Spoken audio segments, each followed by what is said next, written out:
Assalamu alaikum. My name is Dr. Shadee Elmasry and I'm from the New Brunswick Islamic Center and Safina Society. In the midst of so much political activism, why is Tasawwuf so important? No matter what happens, people need Allah subhanahu wa ta'ala. People have hearts. These hearts need curing. These hearts need to be taken care of. We have bodies. We still eat. No matter what happens, during World War II, there were still grocers. There were still cardiologists. So people's individual element needs to be taken care of. And if anyone's going to do something, it's going to only be accepted if they're sincere.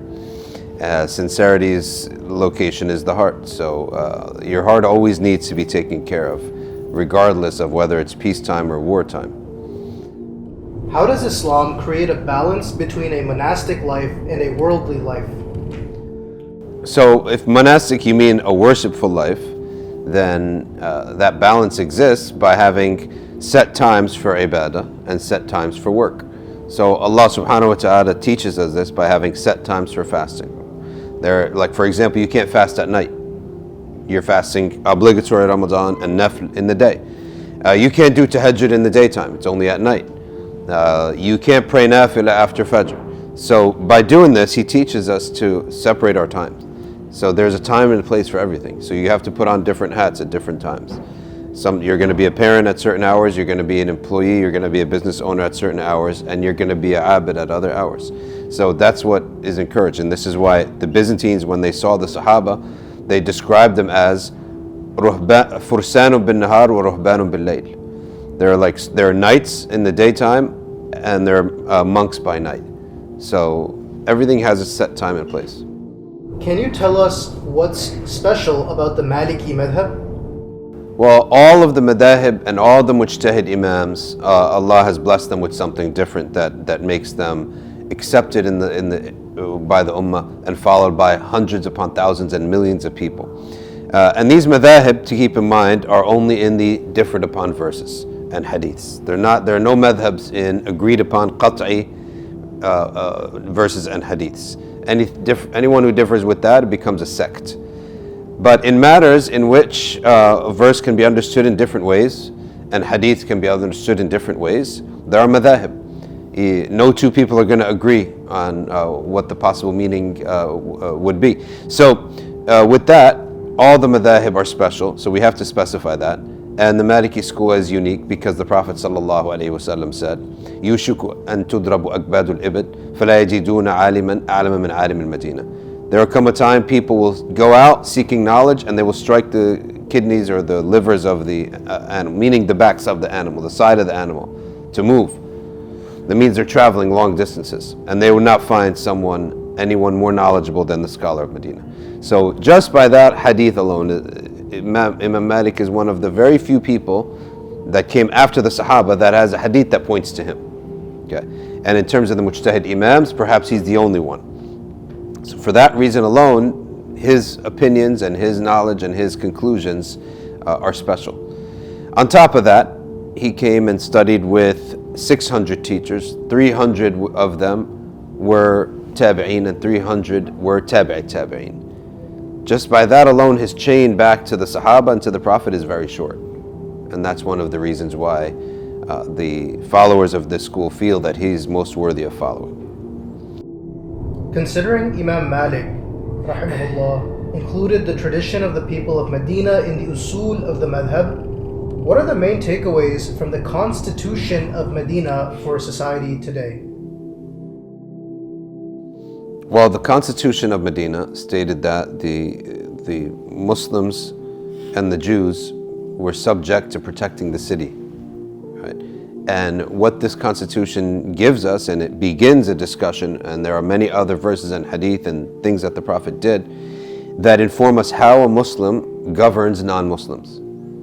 And this is important because in light of what's happening in Palestine and Gaza, the Israelis don't have any such law on how to govern non-Jews. In fact, perhaps the clearest verse they do have in Deuteronomy says that they should all be killed. Okay? Even their non-combatants, even their goats and their sheep. So this is something that is one of the reasons why religions get updated. regardless whether we think that that was whether it was added into their book or whether it was true, regardless, it's abrogated. And so a religion, when they're going to govern, they need to be taught how, or told how to govern people who are outside that religion. And the Muslims of India, they governed a majority of Hindus. The Muslims of Egypt governed Christians. The Muslims of Spain governs Christians and Jews. Okay? So, and we don't see Holocaust and pogroms in these places. If we did, we would all have studied them in school. Of course, now they're going to maybe try to dig up one or two incidences, but we would have heard about it in school. The Christians do not have a doctrine on how to govern non-Christians. They don't have a doctrine on how to govern at all. There's no set law on how Christians govern, because Jesus never governed. So as a result of that, you have pogroms there and you have Holocaust there. And you have all sorts of abuses there. And at the end of the day, when did the West ever truly govern? When they abandoned Christianity. They just took on secular ideas. That's when they actually started to govern well. But, or at least have a semblance of some kind of a law. Before that, Christianity, it was very arbitrary what you did with the non-Christian. So the Constitution of Medina, it begins to point out how do Muslims govern non-believers, right?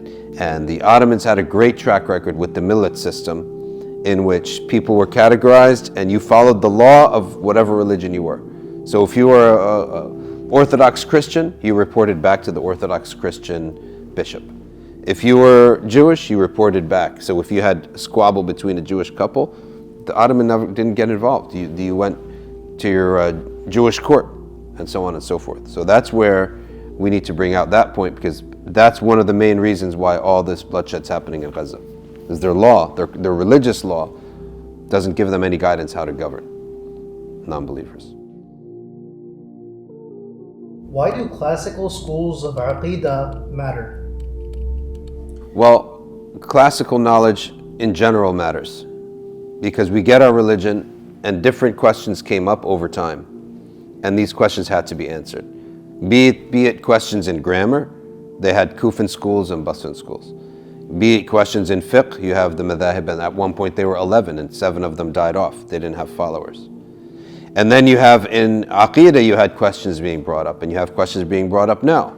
So in order to best answer the questions brought up now, we have to look at not just the question, but the methodology. Essentially, the methodology of the theologians was to prove a couple things. Number one is to answer any potential apparent inconsistency within the texts. Because Allah Himself declares, وَلَوْ كَانَ مِنْ عِنْدِ غَيْرِ اللَّهِ لَوَجَدُوا فِيهِ اخْتِلَافًا كَثِيرًا. If it was from other than Allah, they would find much contradiction in it. So therefore, any apparent contradiction that we see in the Quran, or from the Quran and the Hadith, we have to say it's an apparent contradiction that does have an answer. Okay? Because Allah Himself declared there's no contradiction in this book. As an enemy of faith is going to come and try to sow doubts in your hearts by saying, look, your book contradicts itself. Anything that contradicts doesn't make sense, you can't follow it. So that's the first one. The second answer, or goal of theology, is to refute opposing ideas. So ideas that rise up that are in opposition to our religion, how does Kalam respond to them? How do the ulama, the theologians respond to them? Not by saying, well, the Quran says you're wrong, because he doesn't accept the Quran. It's by showing internally your own school of thought has its own contradictions in it. That is the goal of the theologian in general, in all ages. From the time of the first theologians until today, the goal of the theologian is only two things. Your religion does not have inconsistencies in it. Your book doesn't have inconsistencies in it. Opposing theologies, opposing ideas, they do have inconsistencies in it. That is essentially the goal. So, being that these methodologies were established hundreds and hundreds of years ago, there's a lot for us to learn from their methods. And then we apply those same methods to the masail of today. How does Kalam refute modern isms such as atheism, liberalism, secularism, etc.? So the brief of it is basically in the previous answer, is to look for the inconsistencies within those and to answer their critiques. So whatever they're bringing forth about the world, about the creation, about the human being, about law, governance, morality, whatever they're bringing forth, the theologian has to study. There is a saying that says if Iblis wrote a book, the scholars of Islam would have to read it and refute every single claim inside of it. Okay, so you'd have to look at what they're saying and show their inconsistency in it, and B, you have to answer their attacks. Right? And so essentially that's what theologians have to do. The theologian, that's what some people call the dialectical theologian. Okay? Whereas the basis of theology is just, what does the Quran say, what does the Hadith say, and then we believe it, that's it. But once you now bring that into the world and you have adversaries, that's when you need the dialectical theologian, also known as the mutakallim, the one who is arguing back. And the dialectic assumes that there is something that we all accept, which is reason, right? So inconsistency being the downfall of that. Among Muslims now, what are the principles regarding navigating sectarianism and unity, particularly in relation to differing sects like Sunni, Shia, and others? When do we need to assert Sunni beliefs, and when should we prioritize unity for collective goals? All right, so to give us a quick summary, is that what we hold as Ahl Sunnah is that there are qat'i verses in the Quran. There are, and in the Hadith, there are verses in Hadith that simply have one possible meaning. Okay? There's no other way around it. Anybody who chooses to go against those, they call them people who prefer their whims. They're just being whimsical. They're just playing dumb. They're being dumb because a verse is very crystal clear in front of you, and yet you're going the opposite way. So that is what is defined in Islam as a sect. You have Islam, and then inside of Islam you have doing Islam correctly, right? And then you have another line there, which we call dhanni verses. This is where the schools of thought differ, and that's why there are sects and there are schools of thought. What's the difference? The sect breaks away from a verse, a text that has one meaning. A school of thought is an interpretation of a text that has multiple meanings. That's why we accept schools of thought and we're tolerant of them, but we're not tolerant of sects. Now, there are times in which the issue of sectarianism or sects actually becomes subsumed under something more important, and that is when your life is at stake. Is the first goal of the Sharia is to protect the deen. The second goal is to protect life. So, provided people are within the scope of being Muslims, and in fact, when people are being attacked, you could even ally with non-Muslims outside of Islam. So even by priority then, you would ally yourself with someone who is part of a sect to save your life. Or you're allowed to ally with anyone to save your life. Okay? So in the case of when people's lives are at stake, at that point, that takes number one priority. Beyond that, when it comes to interests and things like that, then the leaders of that community have to make a decision. Because sometimes allying, it ends up being a list of favors that you owe each other. And at that point, you have to the leaders have to judge whether or not we want to be indebted to this group or not. So every situation is going to be different. But we can definitely say for sure, when your life is at stake, that takes priority. And at that point, you don't even need to ask the person's religion. If they're helping you save your life, and you're helping save their life, that's all that matters at that moment. In your recent appearance on the Blood Brothers podcast, you expressed reservations about allying with non-Muslim and secular groups on the Palestine issue. Have your views changed since then? And if not, then why?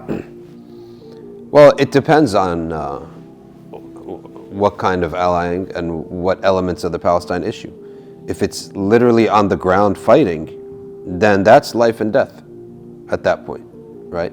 You're not going to ask the person's religion who's helping you save your life. Right? Our Sharia doesn't require that.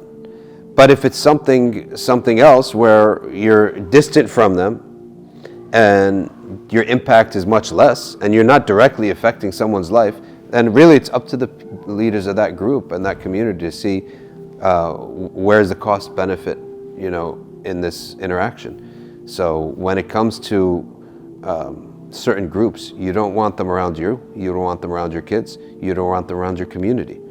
And you'd much rather them, do their own thing on the side and not come near your community. So it's really up to every the discretion of every community leader of what they feel they're actually benefiting. What are they bringing to the table to the Palestinians, and what is the cost of allying with a group that you may not want around you? And there may be a group that's very distant from your beliefs, but they don't affect you, they don't affect your kids. They don't try to preach to your kids, and they don't try to pull your kids into their group. That's really the question that's happening here. Like, what are we benefiting the Palestinians more, or is this group actually doing dawah to our community and trying to pull Muslim kids into their belief system, or into their lifestyle, or into whatever it is? So that's really the cost and the benefit that has to be weighed. You can't be given a blanket statement. Every group has to weigh it themselves. Being situated in New Jersey, a state with a strong liberal presence, how have families in your community navigated the dynamics of public school education while maintaining our Islamic values? Well, unfortunately, not every family did maintain their Islamic values. And when you spend 8 hours with a group of people, and you're just a child, that's what you're going to become. Essentially, on the inside, that's what you're going to be, right? So when you spend 8 hours a day for 10 years, what do you expect? So the answer to it is not everyone did maintain their Islamic values, which is a sad thing. And this is why people are active, people are working. But on the flip side of it, those who do pay attention, they survive, and they thrive too. Those who are paying attention and looking at basically how did the South Africans succeed in as a minority of Muslims there? It's because of the madrasa system. They didn't even just have Islamic school. They have madrasa that, like, you went 9 to 5 to a type of Dar Ulum, where you had Quranic classes. Was not just a class a day. It was 2-3 hours a day. What they call the Mektab system, etc. And anyone who knows that system knows it well. They're very thorough. None of those kids had identity issues. When they went to those schools, the vast majority of the South African Muslim population, they kept their religion and they kept their deen. So I think that we're sort of a little bit in the middle. There are Islamic schools, much less of the Mektab and the Dar Ulums, but there are Islamic schools that help with that. Those who go to public schools, oftentimes they have to supplement it with something like their family always comes to the masjid. I'm not saying it's not doable, but when you do go and get educated by a culture, okay, and it's not even educated. You can not even pay attention to the classes, but you're in a culture. You will adapt that culture. Your mind will think the way that they think, and your heart will feel the way they feel, and your humor, your sense of disgust, your sense of morality will all be sourced from that location. It's human nature, especially when you're kids. When a child is not ready for a moral fight, a philosophical fight, or a spiritual fight, they're not trained for this, right? And so they're almost victims. So it all goes back to how much attention is given to the environment, right? And that's really what it all goes down to. And really, in the future, the schools are becoming more and more blatant about some of the things that they're teaching. And the staff, who are the staff? Who are the principals? Who are the teachers? Like what culture did they come out of? They're not like neutral entities, okay? So I would say more and more in the future, people have to either, they have to put their kids in an environment that is going to be suitable for their culture. What is the end goal and ideal scenario for primary education among Muslim communities in America? And how can this vision be realized in today's educational landscape? Well, the long-term vision has to be a massive endowment that makes this extremely affordable for people. The fact of the matter is that a lot of people can afford Islamic schools. And the Islamic schools can't even afford themselves. You go into some of these places and it's a sad dump, to be honest, right? You wouldn't send your kids there to 9 out of 10 Islamic schools. You go in there, they don't even have cleaners that come in the evening because it's expensive. The state is expensive. The country is expensive. The whole process is expensive. So the long-term vision should be massive endowments that fuel money into these things, that make the teacher want to stay there, that make the environment clean, that put the school in a nice area, that even may possibly even transport the kid back and forth even, right? Especially those who are seriously long distances. Because fact of the matter, this is not an affordable venture for everybody. And as a result, they're going to go to public school and then come to the masjid once or twice a week to try to balance it out. That's what the majority are doing. And then a minority is able to go to an Islamic school at the different levels of quality that it's at.